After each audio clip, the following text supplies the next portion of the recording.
કરવી છે ભ્રષ્ટ સરકારી બાબુઓ કૌભાંડીને બચાવવા સક્રિય ખ્યાતિકાંડના કૌભાંડી કાર્તિક પટેલને બચાવવા સક્રિય થઈ ગયા છે તપાસ કમિટી સભ્યની સંદેશ ન્યૂઝ સાથે ખાસ વાતચીત। બે મૃતકના પોસ્ટમોર્ટમના પ્રાથમિક રિપોર્ટ આવી ગયા છે। ખ્યાતિ હોસ્પિટલમાં બે મૃતકના પોસ્ટમોર્ટમ કરવામાં આવ્યા।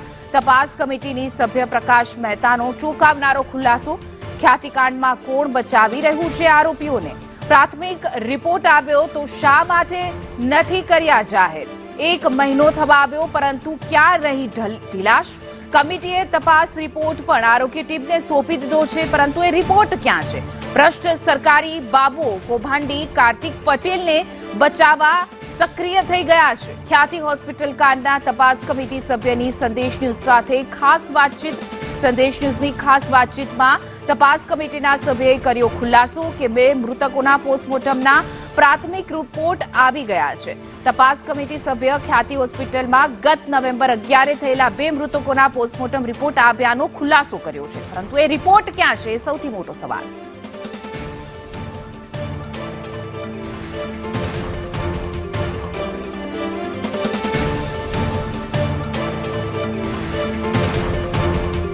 ब्रांचनी टीम रिमांड दरमियान डॉक्टरनी पेनलने साथे राखीने पूछपरछ करी रही छे। ज्यारे आरोग्य विभागनी तपास कमिटीना सभ्य आपणी साथे छे डॉक्टर प्रशांतभाई, एमनी साथे ज वात करीए। सर, केवा प्रकारनी तपास जे अत्यारे चाली रही छे? तमारा तरफथी तपास छे जे रिपोर्ट तपास रिपोर्ट तमने जे सोंपवामां आव्यो हतो के तपास करवानी छे, ए तपास रिपोर्ट तमे सोंपी दीधो छे के हजी बाकी छे तपास? અમારી તપાસ કમિટીની રચના છે એ પ્રાથમિક તપાસ માટે થયેલી હતી અને પ્રાથમિક તપાસ પૂરી કરી અને એફઆઈઆર જે નોંધાવી પોલીસમાં એની પહેલાં એ તપાસ પૂરી થઈ ગઈ। એનો ફાઇનલ રિપોર્ટ પણ સબમિટ કરી દેવામાં આવ્યો, સરકારમાં સબમિટ કરી દીધો અને પોલીસને પણ સોંપી દીધો છે। ત્યારબાદ આગળ તપાસ કરવા માટે અમને કોઈ અન્ય આદેશ મળ્યો નથી।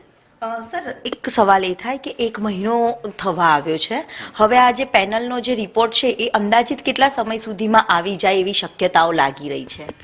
पेनलनो रिपोर्ट एटले आप पीएम रिपोर्ट जे मृतको जे बे दर्दीओना मौत थया हता अने पीएम माटे मोकली देवामां आव्या हता, तेमना पोस्टमोर्टम रिपोर्ट पण हजी बाकी छे, तो केटला समय सुधीमां आवे तेवी शक्यताओ लागे छे? पोस्टमोर्टम रिपोर्टमां प्राथमिक रिपोर्ट अत्यारे तैयार थई गयो होई शके અને ફૂલ ડિટેલ રિપોર્ટ કે જેમાં વિસેરાનું એનાલિસિસ અને કમ્પ્લીટ પેથોલોજીકલ એક્ઝામિનેશન એને માટે ક્યારેક 2 થી 3 મહિના જેટલો સમય લાગતો હોય છે। સર, એક તબીબી આલમમાં આ પ્રકારે એક ડોક્ટરની ભૂલ પરંતુ અનેક લોકો માટે એક સવાલ ઊભા થાય। આ તબીબી આલમ માટે પણ આ ખ્યાતિ હોસ્પિટલનો કાંડ એક ચિંતાનો વિષય બની ગયો છે કે આવા ડોક્ટરો સામે કેવા પ્રકારની ઠોસ કાર્યવાહી થવી જોઈએ જેના કારણે અન્ય તબીબોને જે લોકો ભગવાન માને છે તે હંમેશા માટે ભગવાન સ્વરૂપે જ જોવે।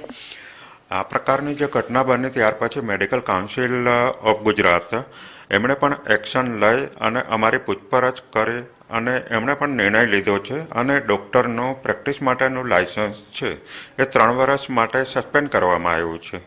એટલે આ પ્રકારની કાર્યવાહી તો મેડિકલ કાઉન્સિલમાં કરવામાં જ આવે છે। જરૂર, મેડિકલ કાઉન્સિલ દ્વારા તો કાર્યવાહી છે તે કરવામાં આવી છે। તપાસ રિપોર્ટ જે પીએમ બે દર્દીઓના જે મોત થયા હતા તેનો પોસ્ટમોર્ટમ રિપોર્ટ છે જે હજી બાકી છે। મહત્વનું છે કે તપાસને લઈને હજી આરોપી જે મુખ્ય આરોપી છે કાર્તિક પટેલ તે ધરપકડથી બહાર છે, તેની આગોતરા જામીન અરજી છે તે કોર્ટમાં પણ પેન્ડિંગ હોવાનું સામે આવ્યું છે। ખ્યાતિ હોસ્પિટલમાં ડોક્ટર સંજય પટોડિયાને લઈને પણ અલગ અલગ ખુલાસા થઈ રહ્યા છે। કેમેરામેન મનીષ વાણિયા સાથે દિવ્યા ચૌહાણ, સંદેશ ન્યૂઝ, અમદાવાદ। તો ખ્યાતિકાંડને લઈને હવે પોસ્ટમોર્ટમ રિપોર્ટ આવી ગયો છે પણ સવાલ એ છે કે હજુ કેમ જાહેર કરવામાં આવ્યો નથી? જેનો મુખ્ય આરોપી છે કાર્તિક પટેલ એ હજુ ફરાર છે। 1 મહિનો થવા આવ્યો છે છતાં ક્યાંક ને ક્યાંક કાર્યવાહીમાં ઢીલાશ જોવા મળી રહી છે। કેટલાક દર્દીઓના હૃદય ચીરી નાખવામાં આવ્યા પરંતુ આ એક પછી એક જે આરોપીઓ છે, જે કૌભાંડીઓ છે તેને બચાવવાના ક્યાંક ને ક્યાંક પ્રયાસ થઈ રહ્યા હોય એવું લાગી રહ્યું છે। 1 મહિનો વીત્યો છે પરંતુ કાર્યવાહી છે તે ઠેરની ઠેર જોવા મળી રહી છે। કહેવાય રહ્યું છે પૂછપરછ કરવામાં આવી રહી છે પરંતુ એક પછી એક કાંડ બહાર આવી રહ્યા છે પરંતુ ક્યારે કાર્યવાહી થશે? ઠોસ કાર્યવાહી અને પગલાં લેવા ખૂબ જરૂરી છે કારણ કે હવે પ્રશાસન અને જ્યારે કાર્યવાહી કરે છે ત્યારે જનતાને પણ ક્યાંક ને ક્યાંક આશા હોય છે કે આવી પ્રકારની ભવિષ્યમાં કોઈ ઘટના ન બને એ પ્રકારના ઠોસ કાર્યવાહી કરવામાં આવે પરંતુ ખ્યાતિકાંડના સંચાલકોને બચાવવાનો પ્રયાસ થઈ રહ્યો છે. 1 મહિના થવા આવ્યો છે, પરંતુ ક્યાં ઢીલાશ થઈ રહી છે એ મોટા સવાલ ઉઠી રહ્યા છે. ખ્યાતિકાંડનો મુખ્ય જે આરોપી છે તેનો સંચાલક હતો કાર્તિક પટેલ, તે પણ હજી વિદેશમાં આટાફેરા મારી રહ્યો છે, મોજ કરી રહ્યો છે. પરંતુ નાના ડોક્ટરોને, તબીબોને ઝડપી લેવામાં આવ્યા છે, પૂછપરછ કરવામાં આવી રહી છે. પરંતુ ક્યારે ઠોસ કાર્યવાહી થશે એ સવાલ છે, કારણ કે નિર્દોષો જે છે, દર્દીઓ છે જેઓને કઈ બીમારી હતી નહીં, તેવાના હૃદય ચીરી નાખવામાં આવ્યા છે. એ પણ પોતાને આર્થિક સહાય મળે, પોતાના પૈસા કમાવા માટે, પોતાના ખિસ્સા ભરવા માટે આ સમગ્ર કૌભાંડ આચરવામાં આવ્યું. અને આવી એક ખ્યાતિ હોસ્પિટલ નહીં, અનેક હોસ્પિટલમાં આ પ્રકારના કૌભાંડો આચરવામાં આવતા હોય છે, એક પછી એક ખોલી રહી છે. જો તપાસ કરવામાં આવે તો મોટા પાયે અનેક ખુલાસા થઈ શકે એમ છે. ખ્યાતિકાંડમાં કોણ બચાવી રહ્યું છે આરોપીઓને, તે પણ સવાલ થઈ રહ્યો છે.